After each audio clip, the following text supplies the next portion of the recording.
कन्या राशी.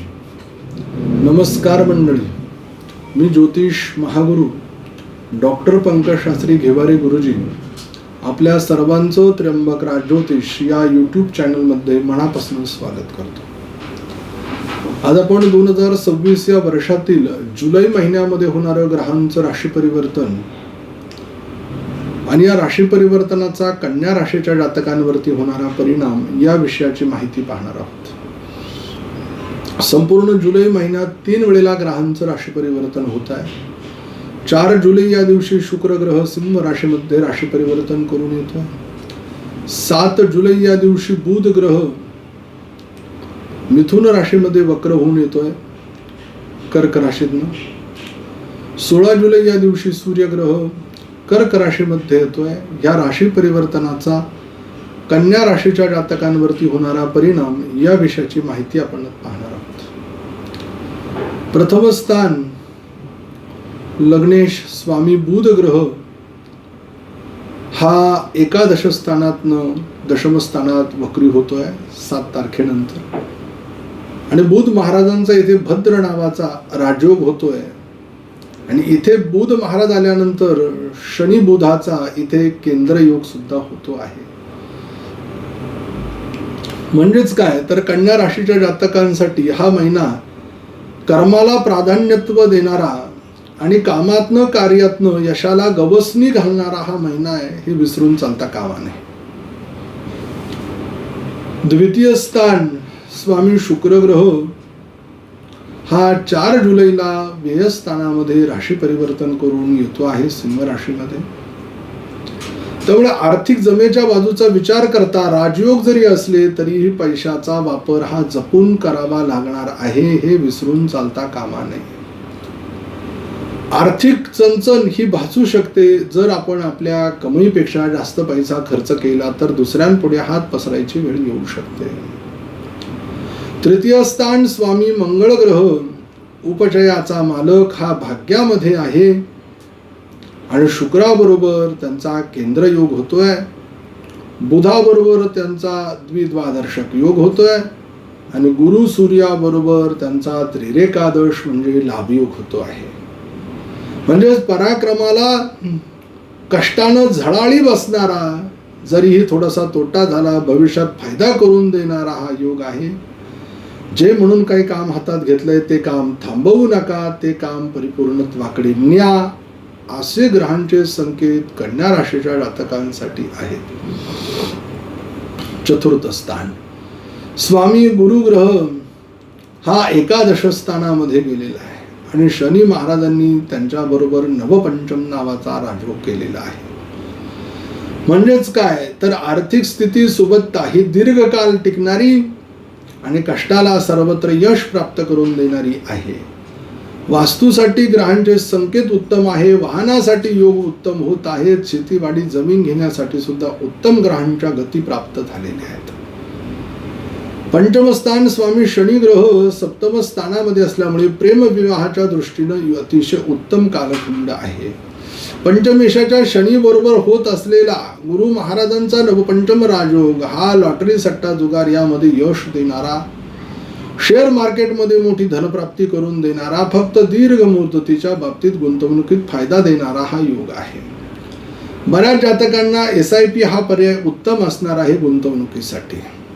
संततीसाठी उत्तम कालखंड आहे. शिक्षणासाठी बाहेर जाऊ शकतात. शिक्षण परिपूर्ण होण्याचे संकेत आहेत.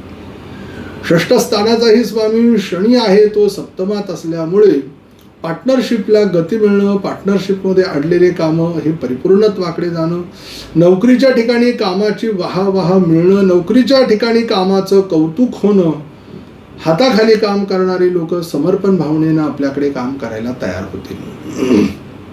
सप्तम स्थान स्वामी गुरु ग्रह हा लाभस्थानामध्ये गेलेला आहे. बघा, सप्तमेश हा लाभात आहे, उच्चतमावस्थेला आहे आणि हा उच्चीचा असलेला गुरु मोठ्या ठिकाणचा विवाहाच्या स्थळाचा योग देतो. चांगला पार्टनर, चांगला जोडीदार प्राप्त होण्याचे योग आहेत. ज्यांचे विवाह निश्चित झालेले नाही अशा कन्या राशीच्या जातकांच्या विवाह निश्चितीचे संकेत या येणाऱ्या महिन्यात ग्रह दाखवत आहेत. अष्टमस्थान स्वामी मंगळ ग्रह हा भाग्यात गेलेला आहे. मंगळ महाराजांनी या महिन्यात केलेला लक्ष्मी योग, शुक्र महाराजांबरोबर झालेला केंद्र योग हा सगळ्यांना आपल्याकडे आकर्षित करून घेणारा आहे आणि सगळ्यांकडनं आपलं काम परिपूर्णत्वाकडे नेणारा योग आहे. भाग्यस्थानात वृषभ रास आहे. भाग्येश हा व्ययात गेलेला असल्यामुळे तीर्थयात्रा, तीर्थाटन होण्याचा योग, देवादिकांचं दर्शन होण्याचा योग, त्यातनं लाभाचे संकेत या निमित्तानं दाखवत आहेत. दशमामध्ये बुध महाराजांचा झालेला भद्र नावाचा राजयोग हा प्रचंड बुद्धिमत्ता दाखवतो, बुद्धीच्या जोरावरती यश दाखवतो, कर्तृत्वाला खऱ्या अर्थानं गवसणी प्राप्त होते.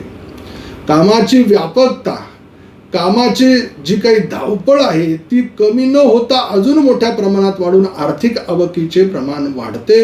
राजकीय क्षेत्रामध्ये एखाद्या संस्थेमध्ये मोठ्या अधिकर्तम पदावरती जाण्याचा योग येतो. एकादश स्थान बुध महाराज एकादश स्थानातनं वक्री होऊन 7 तारखेला दशमात आलेले आहेत. परंतु पहिले 7 दिवस एकादश स्थानामध्ये बुध महाराज आहेत. तोपर्यंत विशेष प्रगतीचे योग नाही, परंतु 7 तारखेच्या नंतर बुध महाराज तुमच्या पत्रिकेला शक्ती देणार आहेत आणि अगदी होत्याचं नव्हतं म्हणजे जे अपेक्षित नव्हतं केलं ते सुख तुम्हाला ते प्राप्त करून देतील. गुरु महाराजांचा, सूर्य महाराजांचा सहवास योग आणि भविष्य युती योग हा तुम्हाला डोळ्याचं पारणं फेडायला लावणारा, शुभतेचे संकेत देणारा योग आहे. लाभ मिळतील, सगळ्यांचं प्रेम मिळेल. हे प्रेम पाहून तुम्ही अगदी आनंदित होऊन जाणार आहात. तुमच्या कर्तृत्वाला तडजोड नसणार आहे. व्ययस्थानात शुक्र महाराज आहे. शुक्र महाराजांचा एकमेव शनी महाराजांबरोबर षड अष्टक नावाचा एक योग तयार होतो जो अशुभ आहे.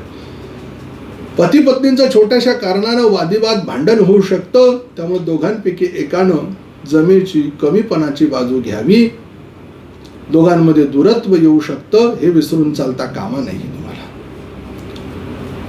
त्याचबरोबर देण्या घेण्याचे व्यवहार शक्यतो या महिन्यात टाळावेत. कन्या राशीच्या जातकांसाठी शुभ अंक 3, शुभ रंग निळा आहे. शुभ दिवस 13 तारीख, 19 तारीख, 20 तारीख, 21 तारीख, 22 तारीख आहे. अशुभ दिवस 9 तारीख, 10 तारीख, 24 तारीख आणि 25 तारीख आहे. मंत्र आहे ओम सुमनाय नमः. हिरव्या रंगाच्या वस्तूचं दान, विद्यार्थ्यांना पेन दान करा, गणपती बाप्पाची सेवा करा. कन्या राशीच्या जातकांना यश हमखास आहे. एकंदरीत बघता कन्या राशीच्या जातकांसाठी ग्रहांची स्थिती या महिन्यात अनुकूल आहे, भरभराटी देणारी आहे. लवकर भेटू पुढील व्हिडिओत. तोपर्यंत सर्व प्रेक्षकांना नमस्कार.